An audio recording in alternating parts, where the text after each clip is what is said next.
दिल्ली में चुनावी गहमा-गहमी के बीच अरविंद केजरीवाल की मुसीबत बढ़ सकती है। केंद्रीय गृह मंत्रालय ने शराब घोटाला मामले में केजरीवाल और मनीष सिसोदिया पर एक्शन लेने की इजाजत दे दी है। दिल्ली की अदालत में केजरीवाल पर आरोप तय करने का रास्ता अब साफ हो गया है। केजरीवाल और सिसोदिया इस मामले में बेल पर बाहर हैं और कोर्ट ने केजरीवाल पर इस मामले पर बात करने की रोक लगा रखी है। वैसे ईडी को गृह मंत्रालय की हरी झंडी एक औपचारिकता भर थी, लेकिन आप के दूसरे नेता इसे एजेंसियों के इस्तेमाल की बीजेपी की रणनीति का हिस्सा बता रहे हैं। पीएमएलए कोर्ट ने कहा कि अरविंद केजरीवाल जी के खिलाफ कोई एविडेंस नहीं। सुप्रीम कोर्ट ने कहा कि सीबीआई को बंद पिंजरे में तोते की तरह उसका दुरुपयोग किया गया। ईडी कोर्ट ने कहा कि ईडी द्वेष की भावना से काम कर रही थी। इतनी सख्त टिप्पणियां, और आप बताइए कि कैसे कितना misuse is for all to see now कि परमिशन बिना ही ये नवंबर 2022 से ऐसे ही पीछे पड़े हुए थे। कल तक बीजेपी की तरफ से एजेंसियों के इस्तेमाल का आरोप लगाने वाली कांग्रेस कह रही है कि केजरीवाल समेत पूरी आप शराब घोटाले में डूबी हुई है और कानून को अपना काम करना चाहिए। जिनके हाथ बांध दिए भ्रष्टाचार, शराब नीति घोटाले में, जेल जाकर बेल पर, सत्ता कुर्सी, वो नामांकन, मुझे लगता है उनको नामांकन का अधिकार भी नहीं है। उन्हें माफी मांगनी चाहिए थी, है ना। भ्रष्टाचार के लड़ाई पर आए थे और आज सत्ता कुर्सी गवाकर इन सब का सामना, उनको नामांकन नहीं करना चाहिए था अगर थोड़ी नैतिकता बची होती। दूसरी तरफ राहुल गांधी ने ये कहकर बीजेपी को मसाला दे दिया है कि कांग्रेस की लड़ाई इंडियन स्टेट से है। हाल में मोहन भागवत ने कहा था कि राम मंदिर के निर्माण की तारीख देश की सच्ची आजादी का दिन है। राहुल गांधी ने इस बयान को संविधान और स्वतंत्रता सेनानियों का अपमान और देशद्रोह करार दिया है और कहा है कि लड़ाई सिर्फ बीजेपी आरएसएस से नहीं बल्कि इंडियन स्टेट से है। That do not think that we are fighting a fair fight. There is no fairness in this. If you believe that we are fighting a political organization called the BJP, that we are fighting a political organization called the RSS, you have not understood what is going on. The BJP and the RSS have captured every single institution of our country. We are now fighting the BJP, the RSS and the Indian state itself. BJP ने कहा है कि मोहन भागवत ने संस्कृति, धर्म और आध्यात्म के नजरिए से अपनी बात कही है। राहुल गांधी का मानसिक संतुलन खो गया है, वो देश विरोधी ताकतों के इशारे पर बात कर रहे हैं। फाइटिंग द स्टेट तो सिर्फ ये नक्सलाइट्स करते हैं, वो जो मतलब आर्म्ड इंसरेक्शन, क्या उसका वो इरादा है कि यह इंटेलेक्चुअली फाइट कर रहा है? जो भी कर रहा है भाई, आपने शपथ ली है as a member of parliament, you're the leader of opposition, कि you will either in the name of God or in the name or with your hand on the constitution that you will serve the Indian state. That is what he means. और इसके खिलाफ हो गया, आज कहता है I'm going to fight the Indian state. लगता है मेरे को कहीं डिस्कनेक्ट है। सवाल यह है कि क्या राहुल गांधी ने इंडियन स्टेट से लड़ाई की बात कहकर एक बार फिर सेल्फ गोल कर लिया है? दिल्ली की अपनी रैली में राहुल ने केजरीवाल और मोदी को एक जैसा बताया था, जो झूठे वादे और झूठा प्रचार करते हैं। तो क्या अब दिल्ली में राहुल त्रिकोणीय मुकाबला चाहते हैं? त्रिकोणीय मुकाबले का फायदा किसे मिलेगा? सवाल यह भी है कि क्या ईडी अब केजरीवाल के खिलाफ एक्शन लेगी? लेकिन सबसे बड़ा सवाल कि दिल्ली चुनाव में भ्रष्टाचार का मुद्दा कितना असर करेगा। जैसे जैसे ये सवाल ज्वलंत होते जा रहे हैं, दरअसल ये इस बात की गवाही दे रहे हैं कि दिल्ली में चुनाव काफ़ी नज़दीक हो गया है। जो अब तक आरोप प्रत्यारोप का दौर चलता था, वो अब एफआईआर में तब्दील होने लगा है। जो अब तक नेता एक दूसरे पर हमलावर होते थे, अब एक बार फिर से ईडी का खौफ सताने लगा है। और फिर इन सब के बीच राहुल गांधी के एंट्री ने भी अब इस पूरे मुकाबले को त्रिकोणीय करने की तरफ आगे बढ़ गई। अब ऐसे में दिल्ली विधानसभा चुनाव आखिर क्या रंग लाएगा? ये जो नया समीकरण है, ये दिल्ली में क्या रंग खिलाएगा, इस पर करेंगे खास चर्चा। और हमारे साथ चर्चा में है बीजेपी के प्रवक्ता गुरु प्रकाश पासवान जी, आम आदमी पार्टी के प्रवक्ता अनुराग डांडा जी, कांग्रेस के प्रवक्ता ओनिका मेहरोत्रा जी और वरिष्ठ पत्रकार सतीश के सिंह और अवधेश कुमार जी, और मैं हूं लक्ष्मण राय। आप सभी को मेरा नमस्कार। और शुरुआत में आम आदमी पार्टी की प्रवक्ता से करना चाहूँगा, अनुराग जी से। अनुराग जी, एक ऐसे समय में जब हर नेता चुनाव प्रचार में बिजी हो और फिर वहाँ पे खबर आए कि गृह मंत्रालय ने आम आदमी पार्टी के संयोजक अरविंद केजरीवाल को प्रोसिक्यूट करने की मंजूरी दे दी है ईडी को। तो इस खबरों को कैसे पढ़ना चाहिए? आम आदमी पार्टी के लिए एक नई मुसीबत, और जिस भ्रष्टाचार के मोर्चे पर अपने आरोप को धुलने की कोशिश कर रही है आम आदमी पार्टी अरविंद केजरीवाल, उस तरफ एक धक्का। देखिए, मुझे तो लगता है कि पूरा देश इस खबर को इस तरीके से देख रहा होगा कि भारतीय जनता पार्टी दिल्ली में आम आदमी पार्टी का मुकाबला नहीं कर पा रही है, इसलिए पुलिस, सीबीआई, ईडी, इनका आना तो लाजमी है। इनके बिना तो अकेले पड़ गई है भारतीय जनता पार्टी, मुकाबला ही नहीं कर पा रही आम आदमी पार्टी का। देखिए कितना दुखद है ये कि आज ये कह रहे हैं प्रोसिक्यूशन की इजाजत दे दी है, जब हमारे नेताओं को 2 साल तक इन्होंने जेल में रखा, उनके ऊपर केसेस चला लिए, उनके घरों पे छापे मार लिए, उनकी गिरफ्तारियां कर ली। आज प्रोसिक्यूशन करेंगे जब इस पूरे केस की धज्जियां उड़ चुकी हैं, जब सुप्रीम कोर्ट पीएमएलए के केस में जमानत दे चुका है, लगभग सारे लोगों को जमानत मिल चुकी है, तो इसका मतलब इस केस में चवन्नी का भी सबूत नहीं है। अब क्या प्रोसिक्यूशन इसमें करेंगे? ये सिर्फ चुनाव में इसको मुद्दा बनाने के लिए, सिर्फ खबरों में बने रहने के लिए भारतीय जनता पार्टी की एक साजिश है, जो कि साफ तौर पे ये बताती है कि अब भारतीय जनता पार्टी जैसे जैसे चुनाव नजदीक आ रहा है, इनको नजर आ गया है कि दिल्ली में इनकी कोई स्टैंडिंग नहीं है। देखिए, दिल्ली में इनके पास कोई चेहरा नहीं है, कोई चेहरा नहीं दिल्ली में इनके पास आम आदमी पार्टी का मुकाबला करने के लिए, केजरीवाल जी का मुकाबला करने के लिए। ना ये अभी तक 70 कैंडिडेट तय कर पाए हैं, ना इनके पास मुद्दे हैं दिल्ली के लिए। एक मुद्दा बता दीजिए जो बीजेपी बताती हो कि हम आएंगे तो ये करेंगे। ना इनके पास नैरेटिव है कि भाई ये चुनाव क्यों लड़ रहे हैं, किस बात पे लड़ रहे हैं, किस दिशा में ले जाना चाहते हैं। तो जब इनके पास इन सारी चीजों में ये पीछे छूट गए आम आदमी पार्टी से, तो क्या करेंगे? अब ये लेकर के आए हैं कि 10 साल से रोहिंग्याओं को देश में जो पार्टी बसाती रही, अमित शाह जी की देखरेख में ये रोहिंग्या देश में बसते रहे, अब ये उसमें निकाल करके लाए हैं कि इन रोहिंग्याओं के आधार कार्ड पे आम आदमी पार्टी वाले किसी के सिग्नेचर थे। 10 साल से सो रहे थे क्या आप लोग? 10 महीने से बॉम्ब थ्रेट्स आ रहे हैं स्कूलों के अंदर, 10 महीने तक कोई जांच नहीं की, कुछ नहीं कर पाए अमित शाह जी, फेल हो गई लॉ एंड ऑर्डर पूरी तरीके से। आज ये 10 महीने बाद निकाल के लाए हैं, अरे ये जो कॉल्स आ रही थी इसमें तो कहीं आम आदमी पार्टी का लिंक है। 2 साल से इन्होंने हर संभव कोशिश कर ली, छापे मार लिए, जेल में डाल लिया, हमारे नेताओं को तोड़ने की कोशिश कर ली। जब कुछ भी नहीं हुआ, पीएमएलए एक्ट में सबको जमानत मिल गई, जब पिट गया केस पूरी तरह से, अब चुनाव के वक्त निकाल के लेके आए हैं कि अरे प्रोसिक्यूशन की इजाजत दे दी है। एक आज एफआईआर हुई है प्रवेश वर्मा जी पे, एक एफआईआर किस चीज को लेके? कि जूते बांट रहे थे वो।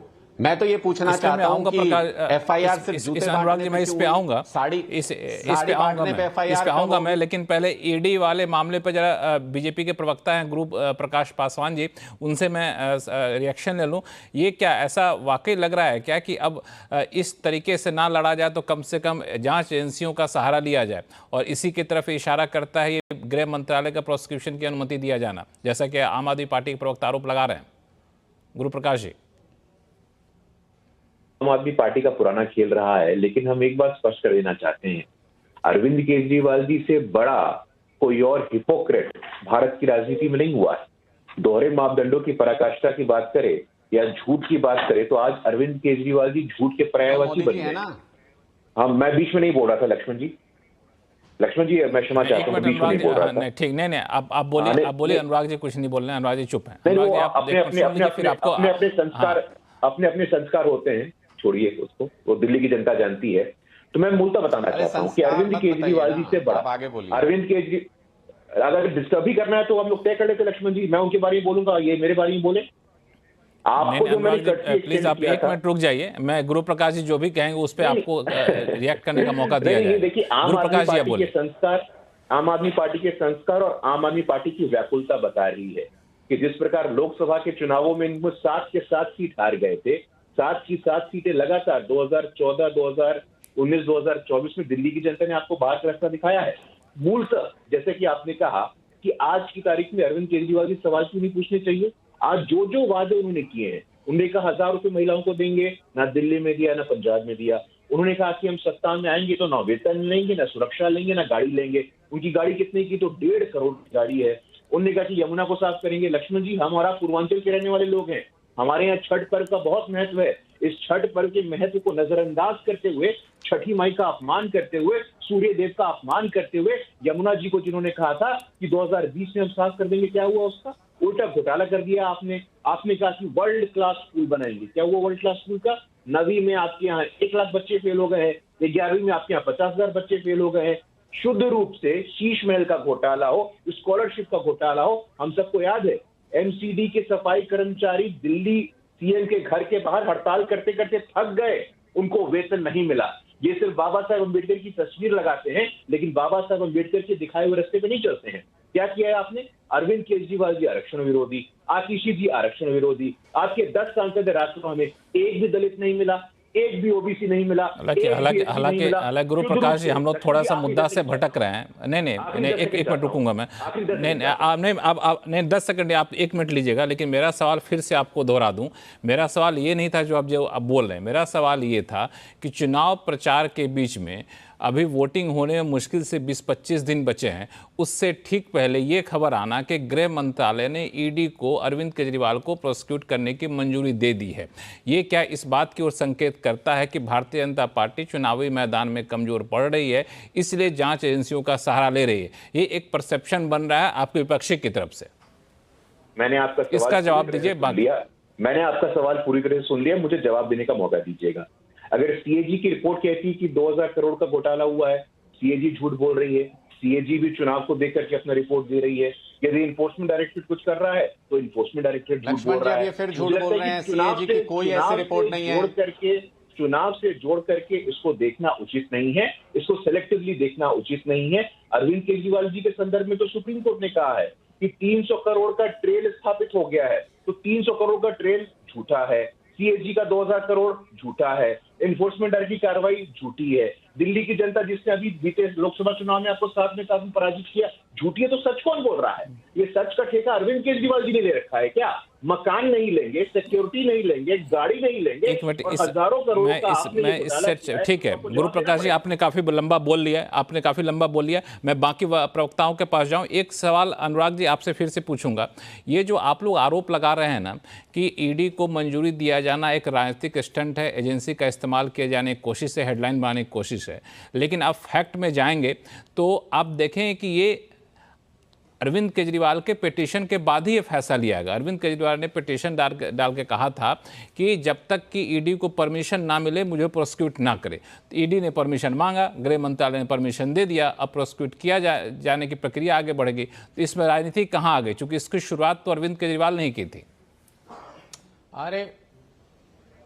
अरे भाई, मैं यही तो आपसे कह रहा हूं, 2 साल तक कोर्ट में जो केस चल चुका, जिसके विभिन्न पहलुओं के ऊपर सुनवाई हो चुकी, जिसमें हमारे सारे नेताओं को जेल में डाल चुके, जिसमें सारे छापे मार चुके, जिसमें हमारे सारे नेता जमानत पे बाहर आ चुके। पीएमएलए एक्ट में जमानत पे बाहर आने का मतलब इनके पास कोई सबूत नहीं है। अब उसमें प्रोसिक्यूशन की इजाजत देना, वो भी चुनाव से ठीक पहले, एजेंसियों का दुरुपयोग नहीं है तो और क्या है? मैं एजेंसियों के दुरुपयोग का ही दूसरा उदाहरण दे रहा था लक्ष्मण जी आपको, जब मैं ये कह रहा था आज एक एफआईआर दर्ज हुई है जूते बांटने की प्रवेश वर्मा जी पे। साड़ी बांटने की एफआईआर कब दर्ज होगी? उनके ऊपर कंबल बांटने की एफआईआर कब दर्ज होगी? कैश बांटने की एफआईआर उनके ऊपर कब दर्ज होगी? जो वो फर्जी वोट बनवा रहे हैं उनकी एफआईआर उनके ऊपर कब दर्ज होगी? मतलब आप आई वॉश करना चाहते हैं, आप चुनाव आयोग से लेके, अधिकारियों से लेके, आप पुलिस का, ईडी का, सीबीआई का, एजेंसियों का दुरुपयोग करके चुनाव जीतना चाहते हैं। तो इसका मतलब लोगों का सपोर्ट आपके पास नहीं है। और कैसी बात करते हैं, ये पूरी तरह से इनकी पार्टी दोगली। आप किसी मुद्दे पे उठा के देख लीजिए, किसी मुद्दे पे आप उठा के देख लीजिए, इनकी पार्टी दोगली है। ये हमको कह रहे हैं शीश महल, ये नहीं बताते कि राजमहल में 200 करोड़ के झूमर है, 300 करोड़ के कालीन बिछे हैं, 8500 करोड़ के जहाज में घूमते हैं प्रधानमंत्री, 12 करोड़ की गाड़ी में चलते हैं, 1.5 लाख के गॉगल्स पहनते हैं, 2 लाख की घड़ी पहनते हैं। ये तो नहीं बताते हैं। बहुत ही लंबी फहरिस्त रहेगी, वो भी दिखाना चाहिए। आरोप प्रत्यारोप की फहरिस्त काफी लंबी। एक मिनट जरा, मैं कांग्रेस की प्रवक्ता काफी लंबे समय से इंतजार कर रही है। एक आखिरी चीज अनुराग जी, मैं आपके पास आऊं। एक आखिरी चीज 10 सेकंड से लक्ष्मण जी, 10 सेकंड, ठीक है, मौका दूंगा अनुराग जी को बोलने दीजिए। अनुराग जी 10 सेकंड, रिपोर्ट का ये जब Anurag ji 10 second, 10 second, CAG की रिपोर्ट का ये जब भी जिक्र करते हैं लक्ष्मण जी, मैं उम्मीद करूंगा कि आप इनको रोकेंगे, क्योंकि ये झूठ बोलते हैं। कल तक तो छाती ठोक रहे थे कि कोर्ट में ये कहा गया है कि टेबल नहीं हुई है रिपोर्ट, तो ये फर्जी कागज लेके 1 महीने से क्यों घूम रहे हैं? ठीक है, 1 महीने से क्या रिपोर्ट लेके घूम रहे हैं जब सीएजी की रिपोर्ट अभी आई? अनुराग जी शांत। गुरु प्रकाश 15 सेकंड, बाकी वक्ता काफी देर से इंतजार कर रहे हैं। गुरु प्रकाश जी 15 सेकंड जवाब। उन्होंने 45 सेकंड बोला, कम से कम मुझे 30 सेकंड का मौका दीजिए ना। शराब ठीक है, के 30 सेकंड ठेके दिया, में चलो, घोटाला, ठीक। शराब के ठेके में घोटाला, बच्चे के स्कूल में घोटाला, गरीब के इलाज में घोटाला, प्रदूषण से लड़ने के नाम पे घोटाला, भर्ती में घोटाला, ये लोग दिल्ली का विकास की बात करेंगे? कोई नैतिक अधिकार नहीं है, ये आपदा बन गई है और दिल्ली के लोगों पे टूट पड़ी है। पीने को पानी नहीं, लेकिन अपने शीश महल में 15 करोड़ का वाटर ट्रीटमेंट प्लांट लगेगा। सांस लेने को हवा नहीं है, लेकिन लगातार अरे शीश महल हो गया, बहुत चला गया गुरु प्रकाश जी, शीश महल में बहुत चर्चा हो गई। एक मिनट आप शांत हो जाइए, हो गया आपका 35-40 सेकंड हो गया, 35-40 सेकंड हो गया। अनिका मेहरोत्रा, कांग्रेस की प्रवक्ता, आपके पास जाऊंगा, बाकी लोगों को शांत कर दीजिए। एक मिनट अनुराग जी और गुरु प्रकाश जी शांत हो जाइए। नहीं, गुरु प्रकाश जी, अनुराग जी, आप दोनों लोग शांत हो जाइए। अनिका मेहरोत्रा, मैं आपके पास बहुत ही स्पेसिफिक सवाल लेके आ रहा हूं कि डरा हुआ तानाशाह एक मरा हुआ लोकतंत्र बनाना चाहता है, ये बयान दिया था राहुल गांधी ने। ये बयान तब दिया गया था जब दिल्ली के उस वक्त के मुख्यमंत्री अरविंद केजरीवाल को गिरफ्तार किया गया था, और अब ईडी को प्रोसिक्यूट करने की मंजूरी गृह मंत्रालय ने दे दी है। तो क्या कुछ इस तरह का बयान कांग्रेस नेतृत्व की तरफ से देखने को मिलेगा? देखिए, जो जस्टिस है या जो गलत हुआ है जिसकी कंप्लेन हमने खुद की थी, लॉ को अपना एक्शन लेना चाहिए। इसमें ये सब जुडियस है, जो कायदा कानून बनता है लक्ष्मण जी, वो होना चाहिए। बहरहाल मैं इस बात को ये आपके सामने कहना चाहती हूँ कि देखिए, अभी आपके दोनों वरिष्ठ बीजेपी और आपके प्रवक्ता यहाँ बैठे हुए हैं। इसी तू मैं में लक्ष्मण जी 10 साल दिल्ली ने गंवाए हैं, और दिल्ली को जो बदहाली में पहुँचाया है ये इनकी करनी है। सर, ये कहना गलत नहीं होगा, जो इनका नैरेटिव है फेक हैं तो सेफ हैं, ये दोनों फेक प्रचार करते हैं। देखिए, आम आदमी पार्टी कस्में खाई, पानी पी पी के जो भी इन्होंने कहा लोगों को, लोगों ने माना, लोगों ने इनको रिस्पेक्ट दी, लेकिन वो उस रिस्पेक्ट के वो लायक इसलिए नहीं है, फिर झूठ पे झूठ बोलते गए हैं, और आज इनकी करनी इनके सामने है। भारतीय जनता पार्टी ने दिल्ली की स्पेसिफिक बात करूंगी सर, एमसीडी 15 साल इनके पास थी। केजरीवाल जी ने कहा हमें दे दीजिए एमसीडी, हम दोनों चीज़ हमें मिलेगी, हम डबल इंजन सरकार बन जाएंगे और दिल्ली को कहाँ से कहाँ पहुँचाएंगे। ना भारतीय जनता पार्टी ने कूड़े का कुछ किया, ना यमुना का आप आदमी कुछ कर पाई। तो इसलिए दिल्ली एक बदहाल और बेबस सी इस वक्त दिखाई देती है। तो ये दोनों की जो करनी है उसी का आज देखिए, जो हमारे प्राइम मिनिस्टर साहब हैं, आदरणीय प्रधानमंत्री मोदी जी, देखिए ईडी का सहारा ये कोई अनोखी बात नहीं है, वो लेते ही आए हैं।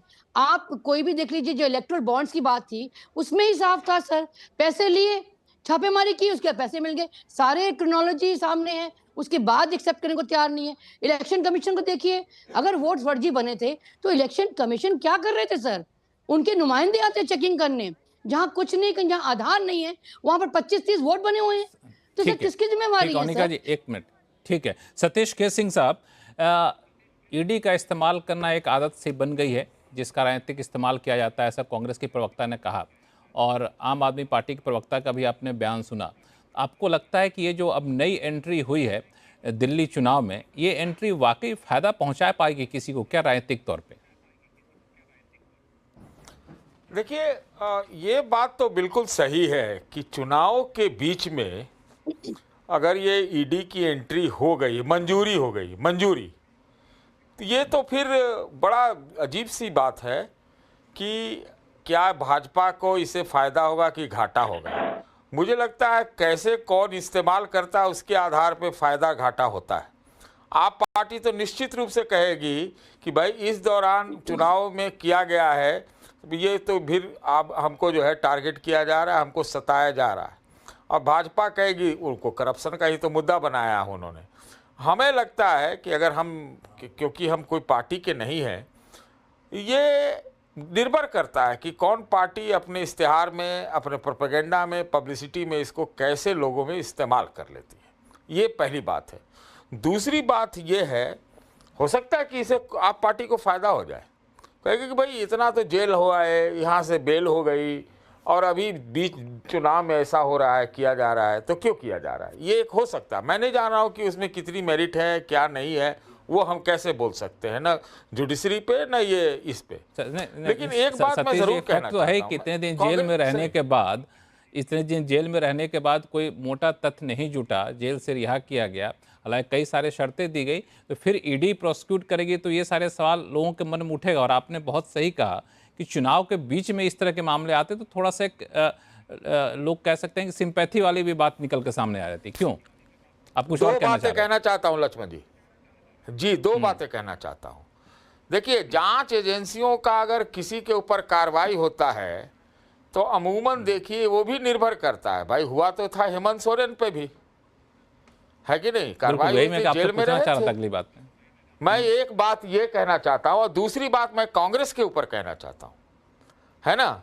मैं मानता हूं कि अगर कांग्रेस ज्यादा मजबूत होगी तो ये केजरीवाल को दिक्कत हो सकती है, हो सकता है बीजेपी को फायदा हो।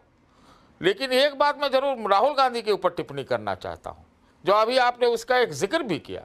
रामलीला मैदान में सुनीता केजरीवाल के रहते, केजरीवाल के फोटो के सामने इन्होंने क्या क्या करप्शन के ऊपर, वहां पर केजरीवाल जेल गए थे उसके खिलाफ गए थे, और परसों इन्होंने फिर करप्शन का मुद्दा उठा दिया। तो ये तो सब कोई कह रहा था कि दोगला ये है, तो सबका तो दोहरे मापदंड हैं, सबके दोहरे मापदंड है। मैं तो मानता हूं, मैं एक बात बहुत आउट ऑफ वे जाके कह देता हूं। मेरा ये सुनिए, एक मिनट रुकिए, बीच में नहीं बोलिए।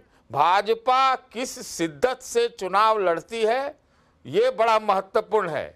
अगर वो दिल्ली चाहती है एकदम जीतना तो कहीं भी जीत जाती है, लेकिन चाहती है कितना। और दूसरा कि कांग्रेस कितना शिद्दत से अब लड़ रही है, इसी पर दिल्ली का चुनाव है।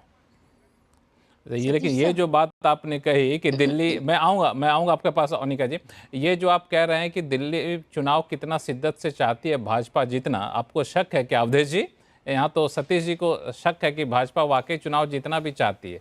और दूसरा सवाल भी आप ही से पूछूंगा अवधेश जी कि ये ईडी का इस्तेमाल करने से उल्टा भी पड़ सकता है दांव क्या? नहीं, जब हम इस्तेमाल शब्द प्रयोग करते हैं तो लगता है कि वाकई ईडी का इस्तेमाल ही हो रहा है और इस देश की कोई भी एजेंसी स्वायत्त रूप में कोई मुकदमा नहीं करती है। तो ये तो फिर इस्तेमाल पर ऐसा है कि पहले तो राजनीतिक लाभ इसको किसको मिलेगा नहीं मिलेगा, चुनाव में फायदा होगा या चुनाव के समय, निश्चित रूप से एक महत्वपूर्ण प्रश्न है। लेकिन फैक्चुअल सिचुएशन क्या है? जब 9 जुलाई को ईडी ने चार्जशीट दायर की थी ट्रायल कोर्ट में, उसके बाद इसको चैलेंज किया गया था हाई कोर्ट में। हाई कोर्ट का 30 जनवरी को इस पर डिसीजन आना है कि हम इसको मुकदमा चलाएं कि नहीं चलाएं। और इसके बाद केजरीवाल, मनीष सिसोदिया जी दोनों लोग सुप्रीम कोर्ट गए थे और सुप्रीम कोर्ट ने कि भाई हम तो पब्लिक, जब हमारे पर मुकदमा हुआ तो हम पब्लिक सर्वेंट थे और पब्लिक सर्वेंट के विरुद्ध मुकदमा तभी हो सकता है जब उसको जो अथॉरिटी है, जो मुख्य अथॉरिटी है, उसकी अनुमति हो। यह केस बिना मंजूरी के हमारे खिलाफ आई है। सुप्रीम कोर्ट ने 6 नवंबर को पिछले वर्ष फैसला दे दिया कि नहीं भैया, धारा के तहत तो आपको मंजूरी लेनी पड़ेगी। तो 6 नवंबर के बाद 5 दिसंबर को ईडी ने उपराज्यपाल को लिखा था कि हमको अनुमति दीजिए। 5 दिसंबर, मैं ध्यान दिला रहा हूं, उस समय तक चुनाव की घोषणा नहीं हुई थी। 5 दिसंबर को मांगा था। 30 जनवरी को हाईकोर्ट इस पर फैसला देने वाला है। अब उस फैसले के बाद क्या हुआ है सुनिए। अनेकों मुकदमे जगह जगह गए, जिसमें पी चिदम्बरम का जो एयरसेल मैक्सिस है मनी लॉन्ड्रिंग का, वो भी चले गए कि भाई हमारे खिलाफ भी तो मंजूरी नहीं है, कैसे चला रहे, तो उनके मुकदमे पर भी रोक लग गई है। तो अगर यह अनुमति नहीं मिलेगी तो हाई कोर्ट को सुप्रीम कोर्ट के आदेश के अनुसार केवल इस टेक्निकल ग्राउंड पर मुकदमा चलाने पर रोक लगानी पड़ेगी जब तक अनुमति नहीं मिलेगी। अब चुनाव के बीच आया है, 30 जनवरी को फैसला होना है उस पर, 5 दिसंबर को मांगा है, 6 नवंबर को उस पर सुप्रीम कोर्ट का फैसला आया है। तो इसमें क्या करेगा? क्या तो कहे कि नहीं मुकदमा चलाओ, नहीं चुनाव हो जाने दो। 30 नवंबर को ईडी कहे कि भैया अभी चुनाव है इसलिए हम बाद में ले आए या चलाएं। एक अवधेश जी, 5 दिसंबर को इजाजत मांगी गई, आज 15 जनवरी है, मान लिया जाए जनवरी के पहले हफ्ते में भी इजाजत दी गई, तो 1 महीने से ज्यादा समय लग गया आपको इजाजत देने में। सवाल इसलिए उठता है, अनुराग डांडा जी। हाँ ठीक, वो प्रोसेस नहीं सवाल उठता है, लेकिन ऐसा है, अनुराग जी बोलेंगे, फैक्चुअल सिचुएशन तो है नहीं है कि हाई कोर्ट का फैसला 30 जनवरी को आने वाला है।